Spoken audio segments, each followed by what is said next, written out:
जय श्री राम। जय माँ मनसा माता। प्रिय दर्शक बंधु नमस्कार। आज कर्कट दिन 29 अगस्ट 13 तारिख बुधवार।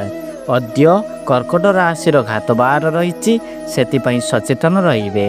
आसंतु जानिबा आजिर राशिफल संक्षिप्त रे।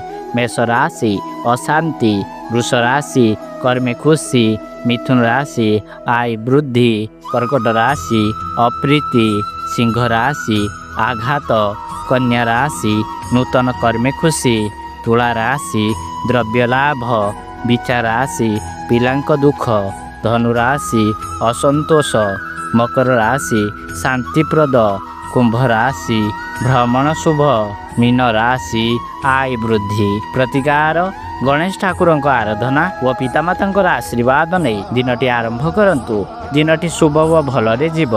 जय श्री राम।